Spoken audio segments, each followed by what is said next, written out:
At Dot and Company, we believe that all agencies deserve amazing account managers and that all of those account managers deserve to be supported, encouraged, and loved on. That's why we started CAM Community, a membership only for account managers. And inside, you'll gain access to the exact training we use to train our own client-facing account managers, but also access to all of our SOPs, processes, and live trainings on a variety of topics. If you're an account manager, this is the place you've been waiting for. Learn more at dotandcompany.co/CAM community. For growth to make sense, you need to love managing a big team and you need to love sales. Welcome to the Happy Clients Podcast, brought to you by Dot and Company. Whether you're a virtual assistant, an agency owner, or a client-facing account manager, we all deal with clients. Lucky for you, client management is what we do best. Now, let's dig in, chat cam life, and have some fun along the way. Cheers to happy clients. Well, cool. Jonathan, welcome to the Happy Clients Podcast. I'm super pumped to have you here. It's great to be here. Amazing. Well, why don't you fill our audience in on what you do, how you got here? Because I know you have a pretty unique story, not starting in the agency space. So kind of fill us in. Yeah, so I did marketing strategy consulting for a little while, but after that, I started a craft brewery based in Atlanta, where I live, Monday Night Brewing, which is now expanded to 6 locations and 170 or so employees. But I was having less fun the bigger we got there, and so I'm actually out of the day-to-day now. I'm now working with my father, the other half of Punctuation, and we advise small to mid-sized marketing services firms on things related to benchmarking, positioning, lead generation, and then exiting. And what does a kind of successful exit look like? Love that. And I think a lot of agency owners probably feel the same to how you felt with growing your brewery. It's like, it's small and it's creative and it's fun. And then it gets this big machine and it's not as fun anymore. Do you find do you help a lot of agencies kind of get through that? We do. And it's not necessarily get through that. Sometimes it's come to grips with that, right? And acknowledging who you are and what your personality will allow you to be comfortable with. And so, we talk about growth as something that is kind of drilled into us as Americans as something we need to shoot for with our businesses.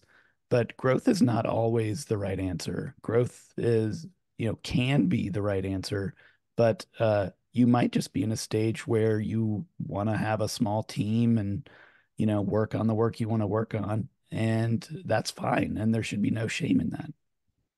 I love that. And I've been having a lot of conversations recently with agency owners and also coaches for agency owners who are saying the exact same thing, where we don't have to grow just because we think that we have to grow. And it's not always bigger just because everyone tells you it has to be bigger. It's important to slow down and think about what you really want for your agency.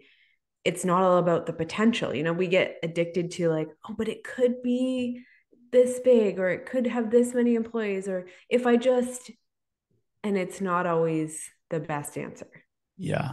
For growth to make sense, you need to love managing a big team and you need to love sales.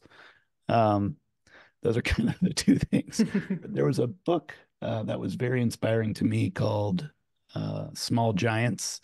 And it's about companies that chose to be small and great instead of, they kind of reach an inflection point, right? And you just have to make that choice for yourself. That's so important. So obviously you talk a lot about the exit strategy, so the end game, but does that include maybe not fully being acquired, or how do you look at the exit strategy? So we're dealing with small to mid-sized agencies, and, huge exits usually aren't in the cards. Exits are certainly possible and they happen all the time, and we're working on a few right now.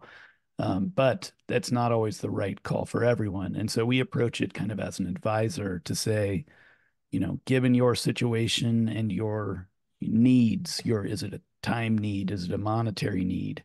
Is it a creative need? Let's think through those needs, and then how do we best solve for that, given, where your business is now.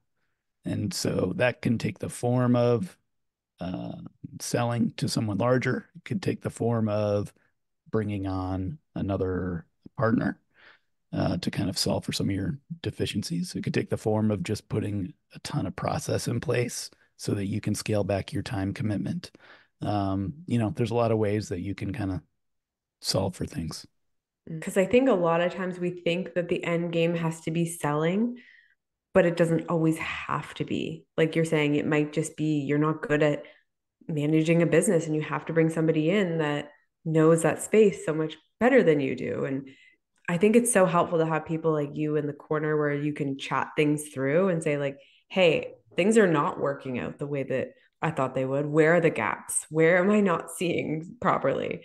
So, what are some of the things that you work with agency owners when they come to you and they're saying, my agency isn't running at the profit margin I need it to, or my team is inefficient, or what are some of the things that you're helping agencies with?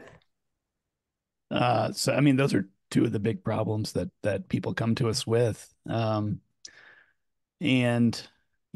usually anything that we point to starts with positioning your agency well. And once you position your agency well and you have a narrow enough target market for what you are selling, a lot of things can flow from that. It's easier to develop and prepackage your service offerings. It's easier to develop a marketing plan that actually makes sense and works so that you can start getting inbound leads. It's easier to find a buyer for your firm. We kind of start with the basic building blocks. And I say basic, but positioning is hard to do. And it's, particularly as I think creative in this field, it can feel constricting to try to to kind of almost pigeonhole yourself. But really, that's where you need to start in order to thrive. Hmm. So when you come in to work with an agency, are you actually doing the positioning for them, or are you kind of guiding them and saying, like, here's how to do it? um Guiding them. It's got to be a decision that they make and that they stand behind and believe in. And so, we've got kind of a thesis and we share our thoughts, and we've worked with 1,200 agencies or so at this point. And so we've certainly seen a lot, and we just take all that experience and uh, coach people through it. I think the biggest thing that I hear across agencies is like, I'm too scared to niche down. I'm too scared to work on one area because I just can't say no. And I can't say no to all these different clients that are knocking at my door. And I think that is a big struggle for so many agencies. Well, here's the thing is you don't have to say no. Positioning is how you are portraying yourself to new clients. But that doesn't mean you're saying no to all that other work. It's just you're not putting it on your website and your portfolio. Positioning is something that you make a decision around, and then it slowly happens over time, one client at a time, basically. And so it doesn't have to be as scary as it sounds. That's so true. That's a good way to put it. Because I think even if you're going to go after one niche or one market, there's so many opportunities, A, within that market, but outside of that, that you don't need to feel like it's so out of scope. For example, we do account management for marketing agencies. When we started, it was only like Facebook ads agencies. And now we work with so many different marketing agencies under that one niche that I thought was going to be way too small. Yeah, And the positioning has allowed us to be able to expand our offer in a way that really makes sense. So I totally relate to that, being like, in my head, I was like, oh, it's just a niche, but really it's how you position yourself to those potential people and then how you service them on the back end. right. And Right. it's a platform for yourself and how you focus your own energy and how you approach your own decision making for the company. It's a framework for running your business. Mm-hmm. That's cool. So I know you consult a lot on team structure, and this is something that I get a lot of questions about. So, what are some of the challenges that you see with the small to medium size agencies when it comes to team and structure? Um, so I would say they're similar to the challenges that we see in small businesses. When you're starting out, you are hiring really talented people that usually can wear a lot of different hats and need to. And so, your account manager is also your project manager, might also do some creative, like it all gets lumped together. But as you grow, you need more specialization. And so, at some point, you're going to have to figure out how and when do I move from having kind of a part-time account person to having one dedicated full-time account person? And then how are those personality profiles different if I don't have someone who's trying to do the project management work as well? Because, having someone to manage the account, manage the client relationship, look for opportunities to, sell more work in is very different from someone who's trying to make sure that you're on budget and on time. Hmm. Totally. And so, how do you guide agencies to finding that right time to make those choices, to make those hires? Is it revenue? Is it number of clients? Like, how do you guide them? It's usually related to the number of folks on the team and team size, um, and also the skill set of the founder and owners, Mm, and kind of what they are able to take on versus not. Project management should be like the first thing that they get off their plates because uh, they're horrible at it for the most part. Account management is going to take a little longer usually to get off your plate as a founder, right? And it makes sense. Like you want to be kind of involved in these client relationships, but at a certain point, you run out of time and capacity. And so if you do kind of want to grow to the next stage, you really do have to shed that account management role as a founder as well. and when they're thinking about getting that account management off their plate, what are some of the things that they're reluctant to let go of that you're seeing? Well, a lot of folks that start businesses tend to be control enthusiasts, which is a term I heard recently. I am saving that forever. I love that. And so just not knowing what's going on with any particular client at any particular time can feel like you're not managing your company properly. But the goal should be to get to a place where if a client sees you in the elevator and says, "Hey, where are we with such and such project?" and you don't have an answer, that's the goal. And you have to say, Mm. "You know what? I actually don't know. Let me check in with the team and get back to you." Um, because at a certain point, your brain space is much more valuable doing other things for the company. Building the culture, developing the positioning, thought leadership, all those types of things. I agree. And I am totally stealing that line for our team, control enthusiasts, because that is, I guess, every business owner, but specifically agency owners, they always say, I sold this client on me and they want to work with me only. And, you know, this is how it's going to go. But if your goal is to grow and scale an agency, it's really hard to stay in that seat. And it's not that you can't do it, but you're going to hit a limit and you can't grow and scale beyond that. And also the valuation of your business, like you can't have that all being on your shoulders. So what are you seeing in terms of valuation of companies when agency owners are still kind of hand holding a lot of their clients versus when they are kind of stepped out of that day-to-day seat? Are I there mean, as you, big differences? very big differences, and as you'd expect, much lower and harder to sell a firm that is so reliant on the founder for sales and account management in general. You really need, kind of a structured new business pipeline process in place. And you need more people than you touching that process, writing blog posts, speaking, hosting their own podcasts, writing a book, like whatever that looks like for your firm.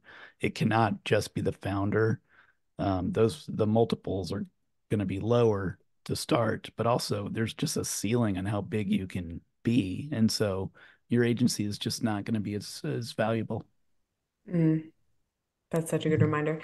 Okay, so let's talk about agencies who want to get to this point of exiting, and that's what they're gunning for. What are, let's say, the top three things they need to make sure they have in place before they even entertain this as an option? Well, this is a boring one, but it's important. Make sure your books are clean. So your P&L, your chart of accounts, your balance sheet, make sure that you're running accrual based accounting and that you kind of know where all the bodies are buried. You're not running personal expenses through the business. You're just running it like a real business because valuations, potential buyers, they're going to look back at least 3 years, sometimes five, and they're going to see all that stuff. And so run the business in a way that if you knew that someone was going to look at your books, you'd be fine with that. I think the second thing is to work on your positioning, tighten that up. That, again, I hate to just toot the same horn over and over, but a lot really does ride on getting that right, or at least just dialed in enough. And then making sure that, there are processes being built up around the owners and founder to make things less reliant on them because any buyer is going to come in and look at, well, what's the replacement cost of this person, right? And do I have to bring in like 3 new bodies to replace them? Because if so, I'm not going to pay that price. I'm going to lower it. Um, so those are some of the big things, but there's, obviously a lot of nuance there. Mm-hmm. How important is having a sales team in place? Sales team is not integral. What is integral is having a process for sales. And so, we work with some firms that don't have a sales team because they have such a great inbound sales lead generation process that they don't actually have to do a ton of active selling. It's more passive. Makes sense. I think a lot of times people will think that they have to have, this whole robust system, and that obviously you do, but like all these different team members, and then they're just fatten up their agency. And really, a lot of times that's not what a buyer wants. So it's interesting to hear your perspective. I mean, a buyer wants to be able to figure out how you do things and be able to, pour gas on the fire, right? Like, oh, okay, if this is your existing process, I know how to scale that. And then you've got strategic buyers who don't really care about growing you at all. They care about your expertise in a certain area. They care about, your high level staff at a certain level. They care about your client base. And so all that stuff, it's really buyer to buyer, and there's no one size fits all. Um, but it's good to think about these things in kind of big buckets. Mm, I love that. Well, how do agencies work with you? Because obviously there's a lot to learn and there's a lot of expertise that you bring to the table. How can agencies reach out and get your support? The first thing I would do is just go to our website, punctuation.com, and sign up for our free weekly newsletter. We give a lot of free content out. That's kind of our main sales tool. We don't do a ton of active selling. You get a sense for how we think about things and if we're actually smart or not just by reading through some of our articles. And then if you like what you see, you can reach out and we'll happy to chat. I love that. Well, thank you so much, Jonathan, for coming on. I'm going to subscribe to that newsletter because I love what you guys do. So I want to learn more and dig deep into that. But thank you so much for coming on the podcast. Absolutely. Thank you. Cheers to happy clients.